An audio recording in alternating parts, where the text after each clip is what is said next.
on their presentation and support them as a co-lead on of the group. On Earth Day and reflect. It's important that we reflect on the importance of USDA agencies in addressing the issues that will impact into the future. And I think the Caribbean Climate Hub is a very important component of that.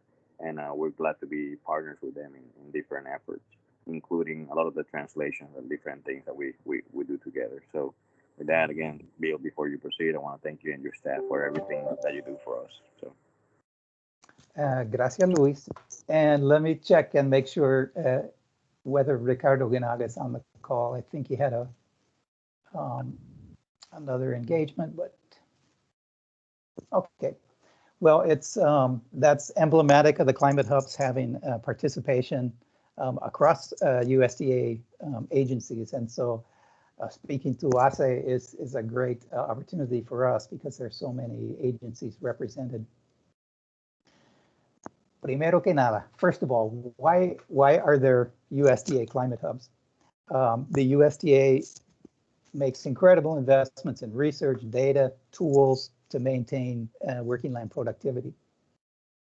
And a lot of that information, research, particularly related to climate change, is not easily transferred to action, either by USDA staff or by their extension partners or by farmers.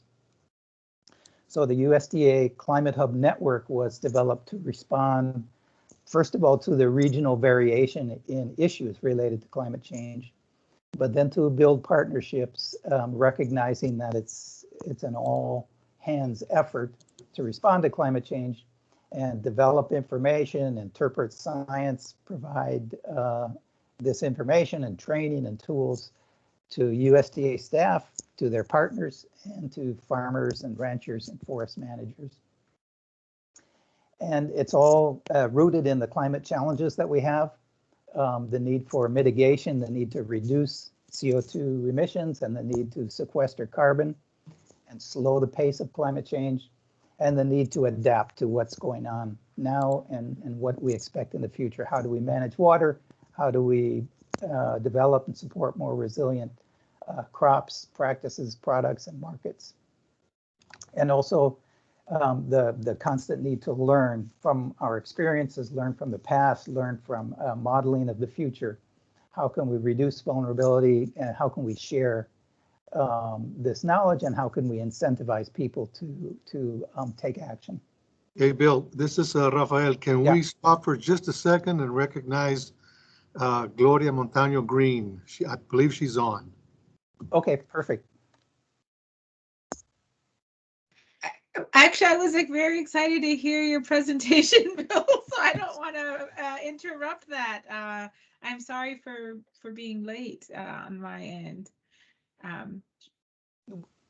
will definitely continue, but we would like to really thank you for joining us and recognize the support of the department, and also the interest in prioritizing climate change issues. So we're really appreciated the fact that you could join us, and welcome you to the luncheon. Well, thank you. Rafael, how do you want to go? Should we have Bill finish his presentation? Sure. And then I can make some comments. I have to say, gracias por ser la presentación, especialmente hoy, right? Like, I think today having this presentation is really great. And I have not actually received a Climate Hub presentation yet. So this is my first. So thank you. The floor is yours, Bill. Okay, seguimos. One last comment on this particular slide that I had up about climate disasters and flooding, hurricanes, fires. They're all in the news, and the data tells us they're increasing in frequency. A lot of these are related to warmth in the atmosphere, whether it's hurricanes dispersing that warmth or fires responding to dry conditions. But in any case, the billion-dollar disasters are expensive. They're increasing in frequency, and so they're a part of climate change that we need to respond to, and they're often where kind of where the rubber hits the road for farmers in terms of can they get through this disaster? Are they going to be able to continue and thrive? So the Climate Hub program was established in 2014, and the task is to ensure that USDA can provide relevant, timely information and resources to mitigate and adapt to climate change. And there are 10 regional hubs that provide information, tools, and engagement. We kind of work in these three areas: conducting scientific syntheses and assessments, developing tools and tech transfer, and then outreach and education, which we kind of consider engagement. That's the activity, is really engaging all the partners. The Climate Hubs recently went through a 5-year review, and part of that was looking at the broad range of accomplishments across the hub network. And there's an incredible diversity of ways that the hubs have been addressing these. And it's been a real success how they've responded to particular regional issues. And you're going to see some of that response from the hub team as they talk about how they provide bilingual information to folks. So the Caribbean Hub is focused on mitigation and adaptation in tropical working lands, so tropical crops, tropical forests. We have one of the smaller national forests in Puerto Rico, El Yunque National Forest, but we have more tree species than all the other national forests combined. So there are unique and complex issues in this region, like all the regions the hubs work in. And one of those was how we communicate with folks, and that includes bilingual communication, but also some cultural differences between the U.S. Virgin Islands, which are primarily English-speaking, and Puerto Rico and the continent. So that's some of the issues that we've worked with in the Caribbean Climate Hub. All kinds of 4, 5, 6 years of research are highlighted on this slide.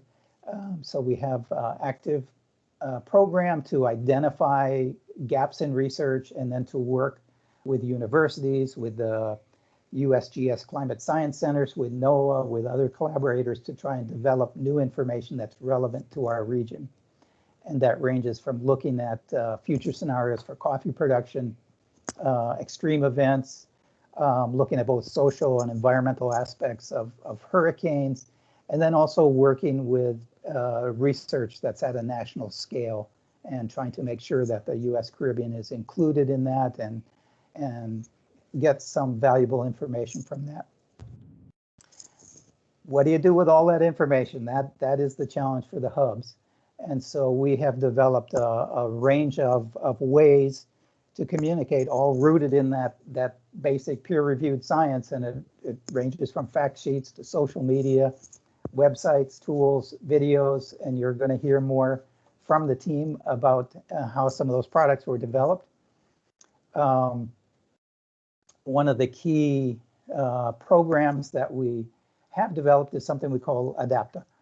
And it's a program to promote techniques, tools, and technologies to help reduce the vulnerabilities of climate change and to engage people at a really local level, give them examples of solutions that farmers are using in Puerto Rico and the Virgin Islands, and use those as a ways to share information, tie it to climate change. And so, yeah, there's a number of products that come out of that. And just a couple examples of 2 of the videos, one focused on permaculture and agroecology, and another on best practices in the dairy industry. And you can see the range of viewers around the world for those 2 videos. The video on permaculture is most popular, and you can see lots of Spanish-speaking countries have accessed that and learned from that. And the video on dairy won some cinematic prize in Leipzig, Germany, was one of the outcomes of that. And I think the totals there are from the English version, and you can see viewers from Indonesia to India and Guatemala. So that's a really brief snapshot of the work of the Climate Hub and how we develop science and translate that to solutions, hopefully. And at this point, I think maybe it might be a good time for Gloria to offer some comments, and then we'll switch back to the panel and they can share some of their insights on some of this work that they've developed.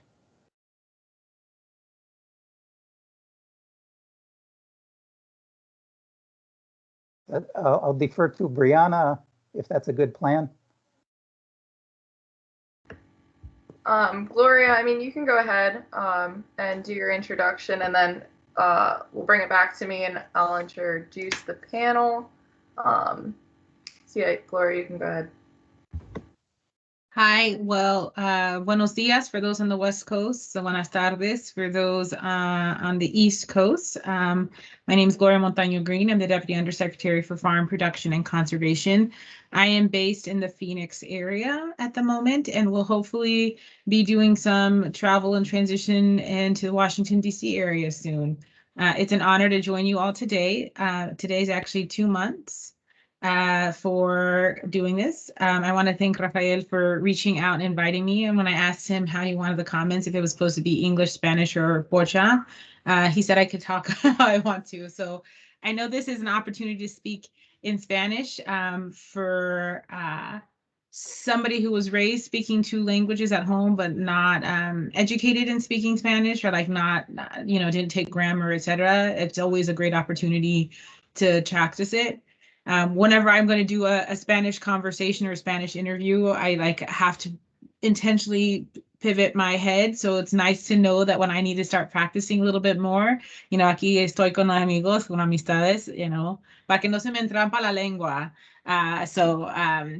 And so I'm Mexican American, raised around the border area, so my Spanish is very Mexican. So Bocha Spanglish is really what we call it when you enter it. And sometimes it's great because my mind and my thoughts think in there's certain languages, right? And so I saw the presentation of my ganaderia and I was like, what? And I was like, it's ganado, because that's just how we talk about it, right? So when I was last at USDA and FSA, I had a Post-it note to remind me how to say certain words in the correct format versus the way that we refer to it at home. So thank you. It's great to be here for Earth Day, respetar la madre tierra, and how are we doing? Prior to coming to USDA, my work was specifically working with local Latino community groups, inviting the community to participate in the environmental movement and to pay attention and how they could use their voice and work and their expertise, their knowledge, and their experience to address climate change and to participate in those policy-making decisions and community decisions. And I think one of the questions I regularly received was, do Latinos care about the environment? And I was like, well, yes, we do care about the environment. We've cared about the environment before it was popular, before it was a movement, before it was a conversation. And it was always stereotypically said, but open any Latino refrigerator, right? And there's never actually the food that's in the container. And it's there are things that we do, hay que cuidar el agua, hay que cuidar la tierra, hay que cuidar las matas. Everything has always been hay que cuidar about it. So yes. And I think for this is like agriculture and for the environment, es que es tema que nos pertenece, right? It belongs to us, or this is something that we should be a part of. It just hasn't necessarily been in the traditional ways that people are expecting us to participate. But in agriculture, it is the lifeline and the bloodline and the stories and generational passing through that we've done with the reservation and conservation. There are practices that have historically already been within us on how we repurpose, how we conserve, and how we promote. So this week is a large week for USDA regarding some of the climate smart agriculture work that we're moving forward. As you're all aware, with the Biden-Harris administration, there are quite a few priorities that are being implemented and specifically being done at USDA. which is looking at climate smart agriculture in support of the climate change work. That includes the executive order that's been put by the White House, as well as the 30 by 30 executive order on how we're looking at land preservation and conservation to be able to meet that work, building back better in our communities, and how we are thinking about post-pandemic rebuilding these communities. And rebuilding these communities means not just roads, but also rebuilding lands, water, air for long-term, and seeing the value that they all have in our respective lives. And then finally with equity. And so equity being, how do we not just translate, but sometimes transcribe our work or transcreate our work to communities and engage them. And some of that isn't simply a language translation. It is an idea translation that we need to be thinking about to be able to meet people where they are and how we bring individuals. We're really lucky, I think, at USDA because we have been already doing a lot of these things that are the priorities, and now we kind of get to do it more meaningfully, more aggressively, and more assertively because we have more experience with privately owned land and landowners and how we have them do voluntary practices to move forward. So we have the expertise, we have the science, the research. As we already learned on the presentation, right? We've already been doing it also like within our insular areas in culturally relevant ways, be it in language and also in meeting communities to be able to address climate change. We have, at least in the FPAC area, done quite a few announcements this week. Yesterday, for those in the drought area, right, we did a drought task force announcement with the White House, and that the National Drought Resiliency Partnership, it will be reinvigorated and be strengthened to be able to address the issues with drought. USDA is the co-chair, permanent co-chair of that, and we'll have a major effort on dealing those at the USDA level, at the White House level, and larger impact. The Farm Service Agency just announced the Conservation Reserve Program to be able to incentivize greater adoption of it. NRCS is announcing the Regional Conservation Partnership projects, $330 million of it. And then there's grants for conservation innovation grants. And some of you have worked on those and know that that's kind of like the entry point of how people are creative to show how we can do good conservation practices for climate to address climate mitigation, climate change mitigation. So I knew this is officially my second month. My door is open to be able to work and collaborate with you all. Or if anybody wants to practice Spanish, just let me know. I'm part of HACE, quiero practicar. And then make sure to help me correct too, because I need to learn certain words and certain languages.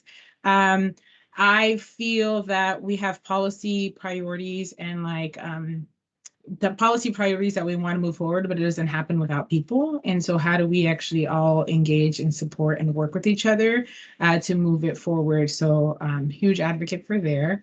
I don't know if there's a couple questions, but thank you. I actually want to listen to the rest of the whole presentation if I can. There's a lot of learning things.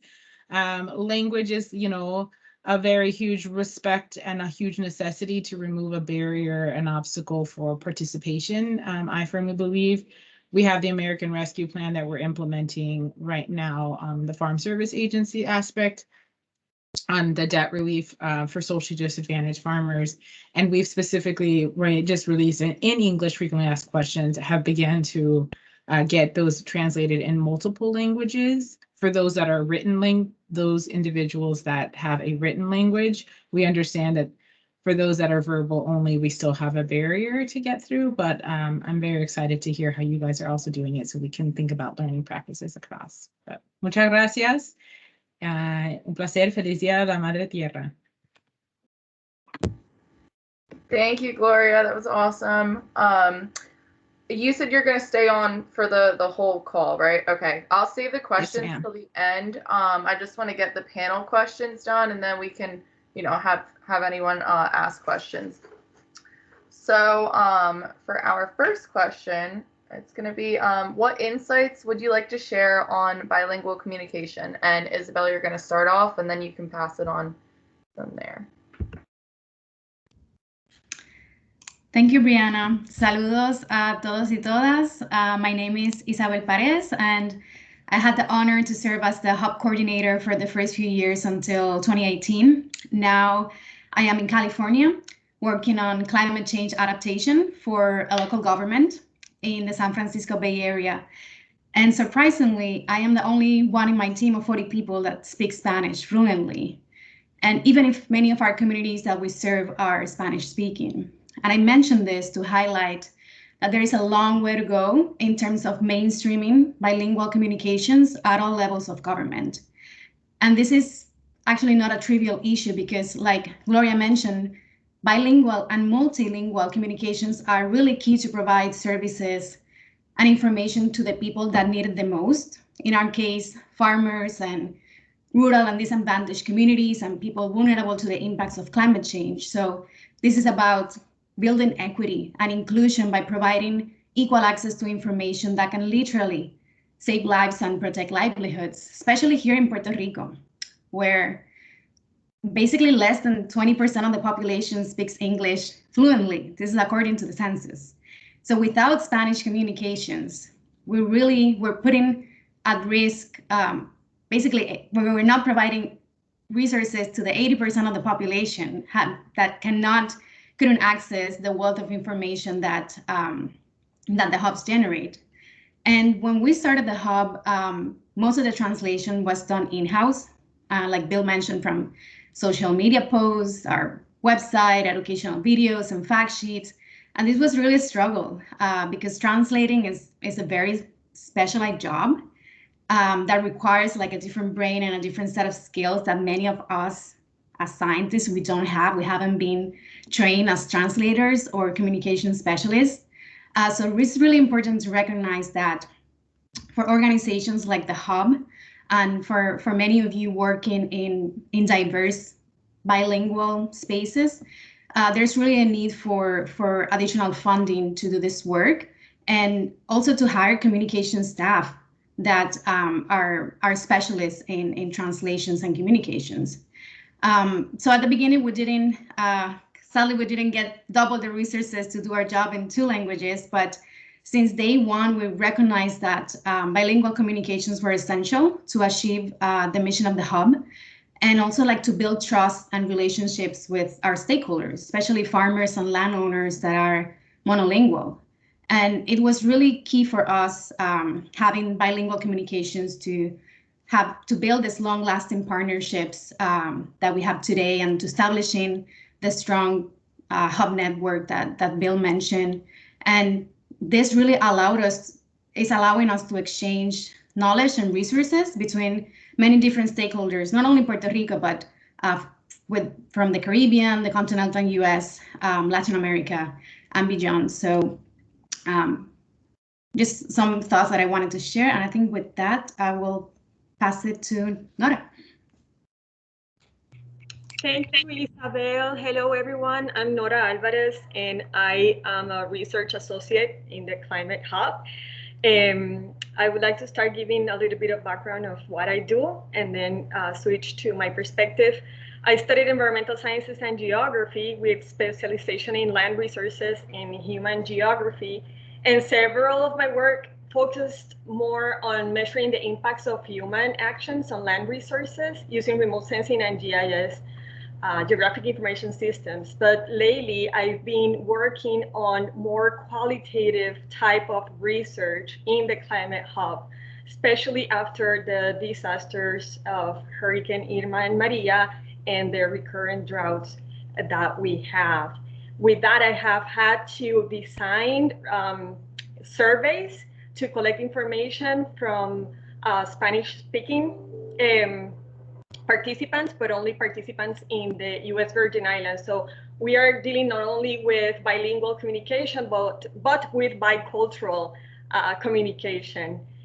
So the perspective that I would like to share is that for me, ideally, doing bilingual research is about engaging underrepresented communities, in this case, Spanish-speaking communities, and also islanders, like Isabel said. We should start engaging these communities from the first step of establishing a research question, establishing the right question, asking the right question that matters for these communities, designing the methods, and also delivering the results. So when it comes to climate change, engaging these underrepresented communities should be a priority, given that many times these are the most affected groups when it comes to climate issues and environmental challenges. So therefore, engaging these communities should be a priority for conducting climate change related research. And one of the things that we have observed, and sometimes the willingness to participate in research among these communities have to do with language barriers.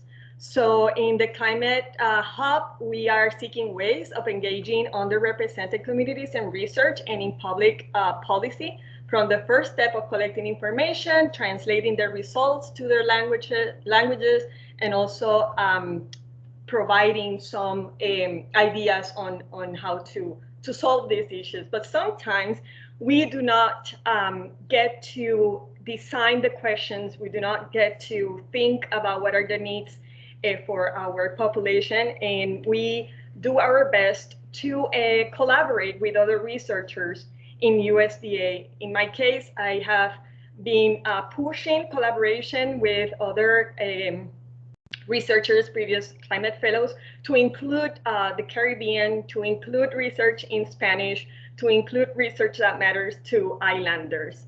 And we also do the same with USDA partners in the final stages of communicating research and results.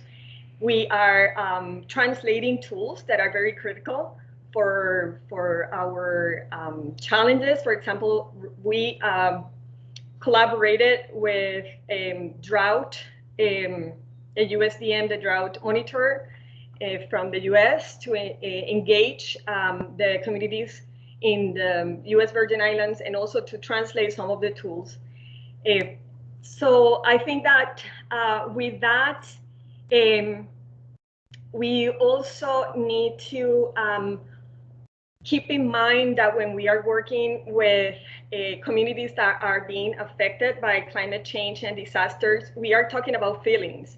When we ask questions in hurricanes, in the hurricane work we did with USDA in Puerto Rico, we were talking about the impacts in their livelihoods. And I believe that we talk emotions in our native language. So it was important for our team to have people that could understand what the communities of farmers and landowners were going through in their language, in Spanish. And at the same time, we had people in our team who were able to understand the struggles in our other region that we serve, the USDI, in their language. So yeah, it's a matter of thinking about these communities since the first steps of designing a research and following it through the final stages of communicating the results. And I believe that now Eva is going to talk about her insights. Yes, thank you, Nora. Can everyone hear me okay? Great, happy Earth Day. So I'm Eva Holopchinsky. I'm the current coordinator of the Caribbean Hub, and I'd like to share two observations about the development of products in Spanish and English. So first, one observation is that collaboration is extremely important for us in the development of our bilingual products and communications. So we collaborate internally, of course, within our own team. Whenever we are going to create a new product, for example, several of our team members are always involved, and then we develop that product, and it usually goes through many rounds of revisions and before we're able to actually share that information with our stakeholders. So it's quite the process. We also collaborate externally. So for example, if we're working on a product that touches on a subject that's very specialized, we make sure to consult with experts to make sure that we're using the correct terminology in both languages. And then we also collaborate externally, as Nora mentioned, to help other entities translate information from English to Spanish. And that brings me to my second point. I've noticed that there's a lot of great information out there for farmers and ranchers and land managers. And oftentimes it's only available in English. And so as the hub, part of what we do is communicate information about, for example, incentive programs to our stakeholders. And ideally, we would be able to quickly share an opportunity in both languages when there's a new opportunity that comes out, or if there's a deadline approaching. So because we have limited capacity, sometimes it's not too easy for us to translate the details about eligibility, et cetera, to be able to easily share that information in Spanish. So one concern I have about that is that Spanish-speaking producers, for example, might not have as easy access to the information and the incentive programs as English speakers. So one example of that is last week we received a call from a Puerto Rican farmer. He grows yautía, plátano, and ñame in Humacao, Puerto Rico. And he was calling because he was interested in finding information about the coronavirus assistance. So in order to help him, I looked online for coronavirus assistance information, and everything that I found was available in English. So it was not an issue because I knew I could refer him to his local FSA office where they would be able to provide an orientation there. But it left me thinking that for FSA employees in Puerto Rico, when the English information is the only information available, it might be an extra burden on them to provide an orientation over the phone instead of having that information more readily available in Spanish.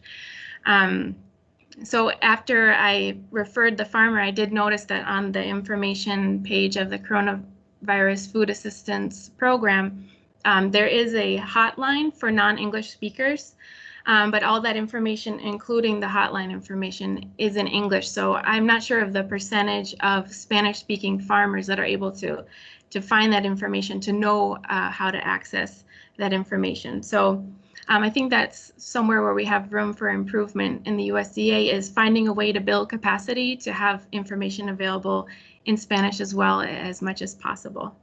So with that, I'll pass it along to Luis. Thank you, Eva. Hello, everybody. Buenas tardes. Thank you for having us today. And hello from 32-degree weather, Vermont. That's why I have this sweater. I am a student at the University of Vermont working on food systems, climate change, and public policy. And I'm a volunteer researcher with the Caribbean Climate Hub since 2019. And being in Vermont, working with issues related to Puerto Rico, the Caribbean Hub has served as an intersectional platform to catalyze new connections, to also give visibility to the work that I'm leading with the University of Puerto Rico Extension Service, and also with colleagues at the University of Vermont and others. I want to echo one key theme that has been brought by the other speakers, and is that bilingual communication is not only about translating to another language, but also in making that translation culturally appropriate, context specific, but also accessible, and understanding that not everybody has access to the platforms that we have access.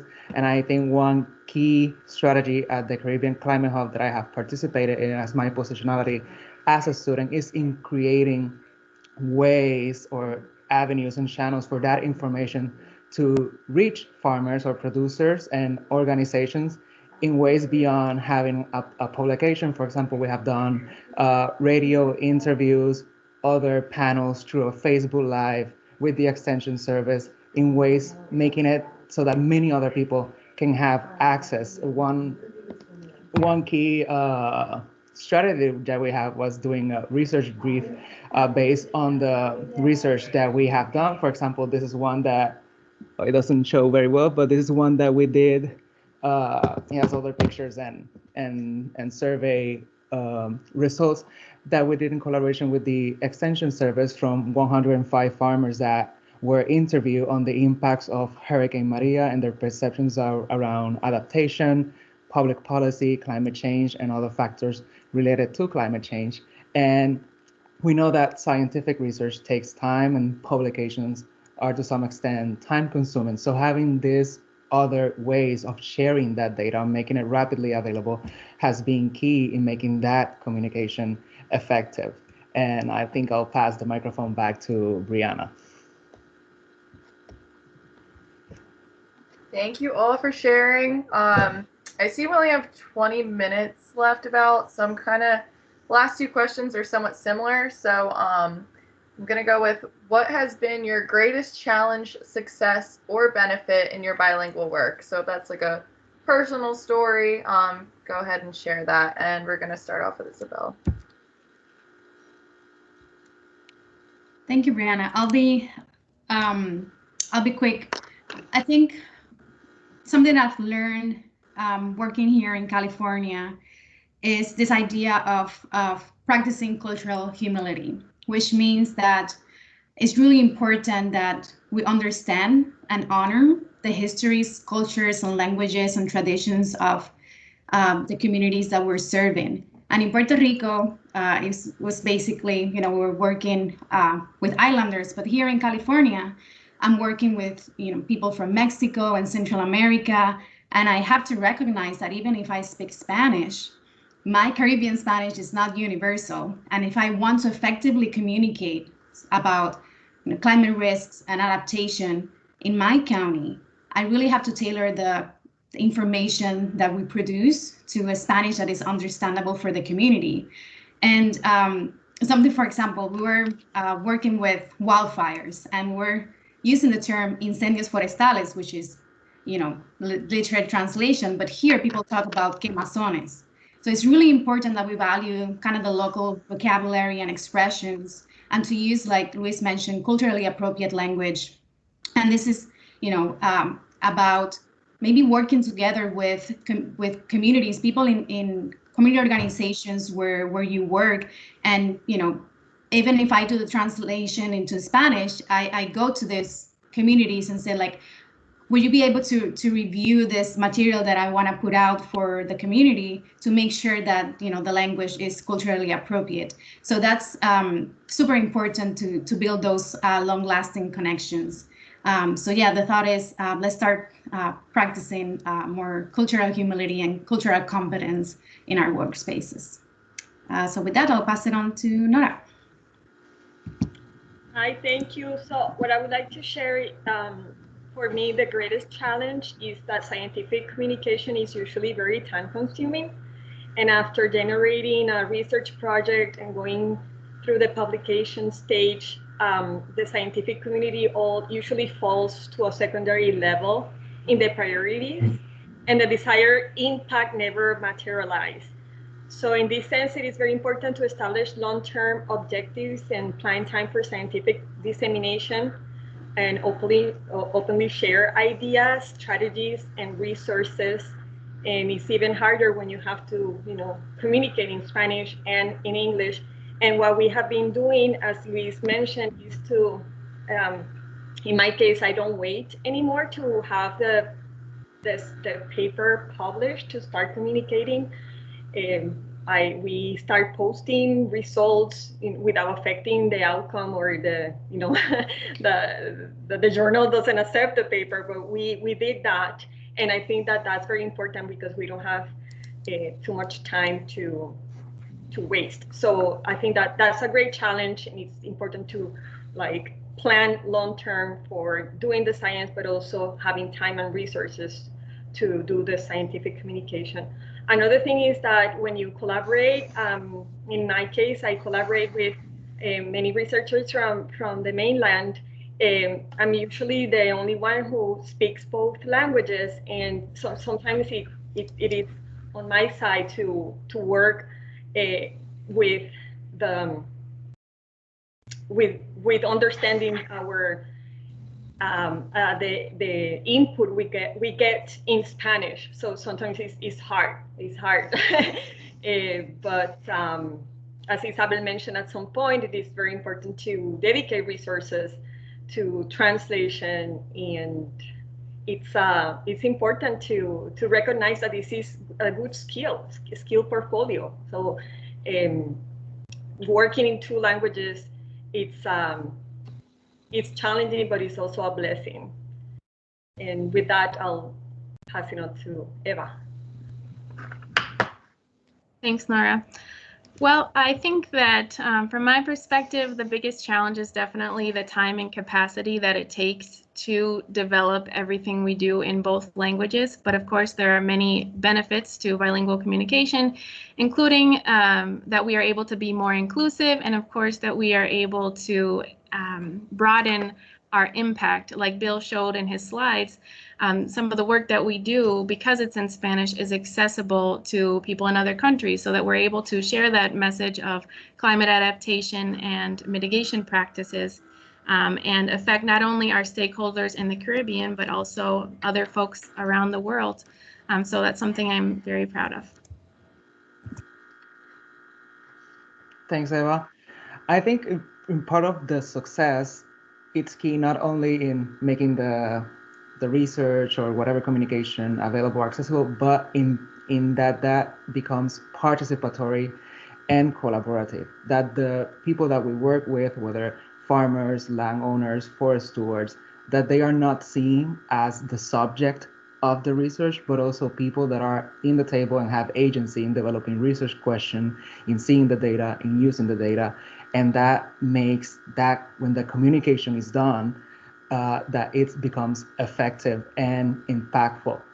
In terms of challenges, I will talk about from my positionality as a student in an academic institution. I think one of the key challenges that I face, especially my work that involves farmers in Puerto Rico, is that within the institution, there is this discourse on the importance of doing outreach, on doing science communication, on making the work participatory, etc. But the incentive structures within the institutions do not match that discourse, which often is performative.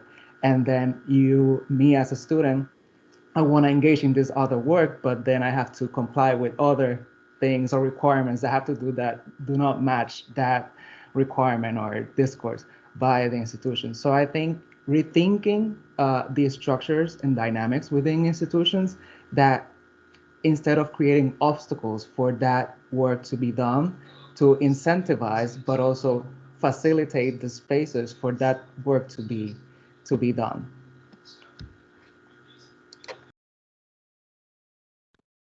Thank you all.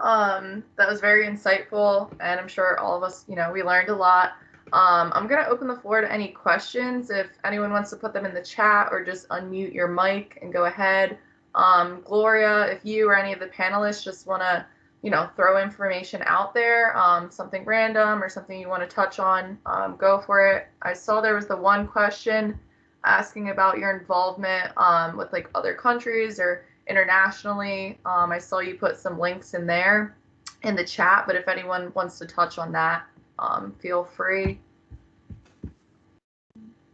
And then I had a personal question about like organic farming, and are there like resources available to Spanish speakers, like Spanish farmers who aren't fluent in English or don't speak English very well?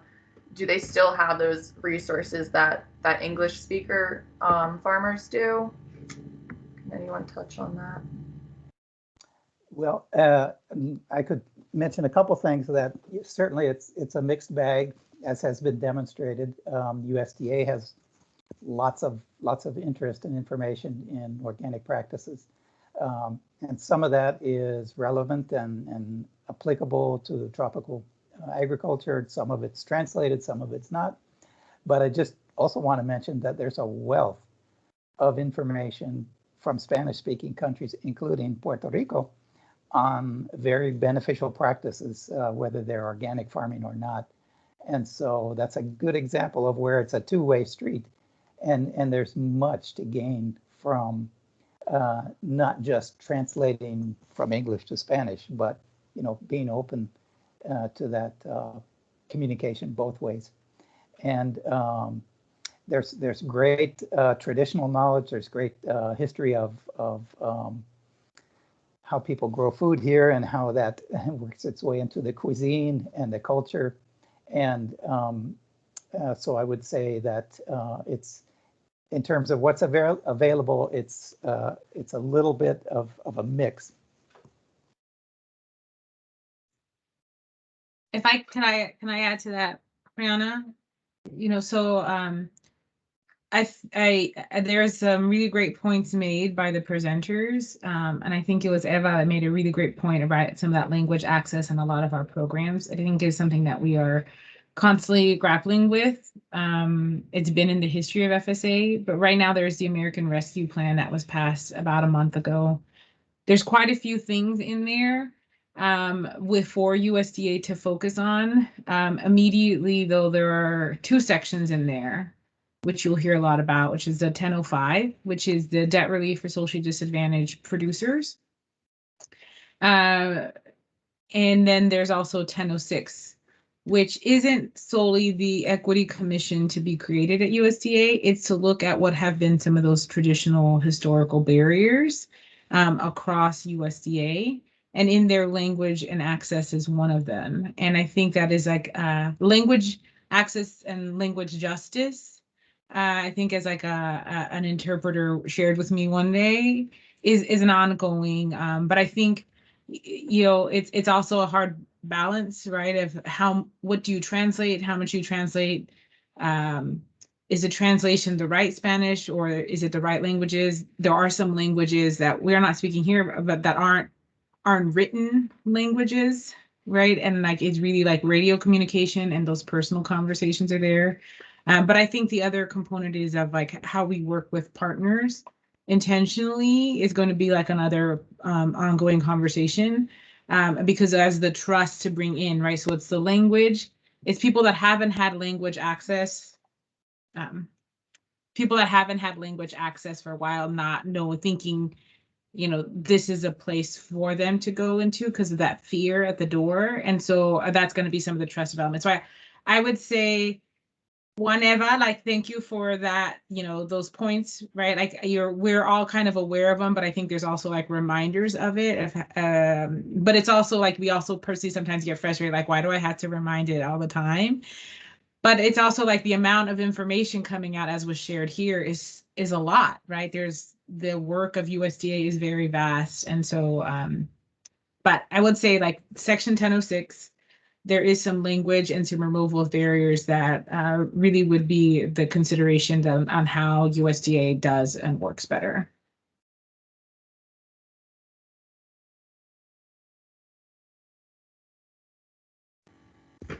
Thank you. And Donna had a question saying there are many Hispanics and Latinos that would like to help Spanish-speaking countries that, only speak English. Have there been any efforts to teach English to communities?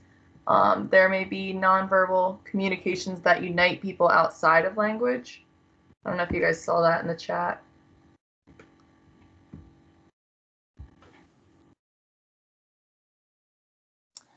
Well, maybe some of the team can think about that and comment as well. But you know, really, our key challenge that we discovered with the Climate Hub, as we started that up, was that it's all about communication. It's not necessarily of any particular information that's missing or some key to the solutions to climate change. It's about communication, and it's very multifaceted how to make good communication happen. And so you know, that the comment, I can't speak directly to that, but I think that there's a common interest in communicating however you can make it happen to solve problems. And so, you know, we all in the Hub team recognize there's no right or wrong way to do it. You know, you use all the tools and all the skills that you have and all the capacity you have to try and make that meaningful communication happen.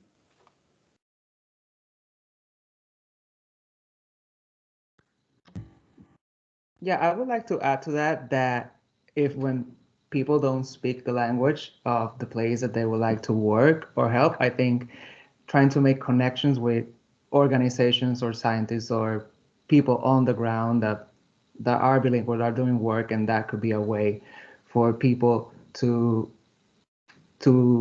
be part of those networks and to know in what ways they can help. It's a little difficult to think that one has to, in going to those places, then trying to change people's native language for them to speak your language. I think it could be a little problematic in some ways. So I think finding out what is going out there and in what ways you can help, I think is one effective way to connect.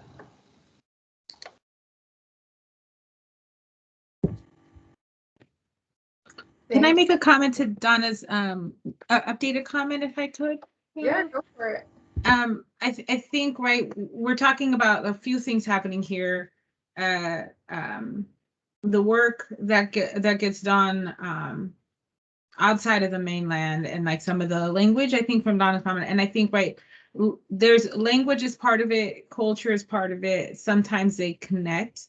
And I think experiences, right? So I think a lot of the conversation that has been shared here today too is the experience of knowing, like Isabel's like, you know, the experience of how the California community talks about it versus experience of how the Puerto Rican community talks about it. And I think that is also a part of it. And so language is sometimes part of culture, but it's not the only part. It's not the only thing in culture. And I think it is, and as our country and as our communities continue to evolve, that'll be different, right? Like Spanish dominant speaking for Latinos has various phases depending on which generation you are Latino in the country. And I can see it in my family where I had a very dominant Spanish speaking parent household, and I am fighting to make sure that Spanish is spoken in my home so my children can hear the language, but I can already see how much the language has been lost. But I want them to make sure to have the experiences so they can continue to engage, to make sure that there's so it's language is complicated. It's an ongoing phase and growing as people, but I just want to make sure, like for Donna, I think like your point is very well taken. We should think that experiences also match that.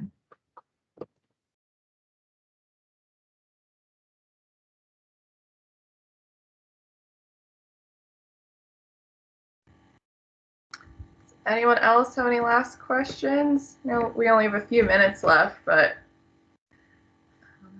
I did want to squeeze in before we run out of time.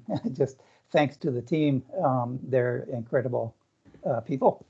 And to Rafael Guerrero for the invitation, and to Luis Cruz for the support of the Climate Hub.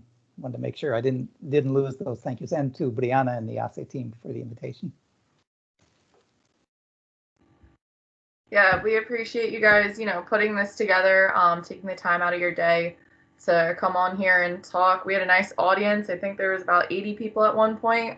So we appreciate everyone joining and listening. Hopefully you guys come to the rest of our lunches. We also just started a Spanish reading club every other Tuesday, which I personally love that because this was our first week for it. And we did a poem, and we got to speak it out loud, read it out loud. So it helps non-Spanish speakers kind of, help with pronunciation and just learning some words. So if anyone wants to join that, feel free. You can reach out to any of us for the link for that. And yeah, thank you guys again. We still have 2 minutes left. So if anyone wants to unmute their mic or talk in the chat, go for it. Un poco más en español, por favor. La próxima va a ser completamente en español.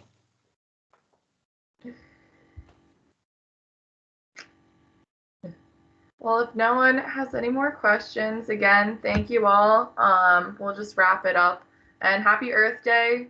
Hopefully we can all go out and make a little difference, pick up some trash, or just educate someone on the environment. But enjoy your day. Thanks again.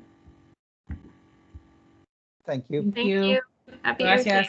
Thank you so much. Adios.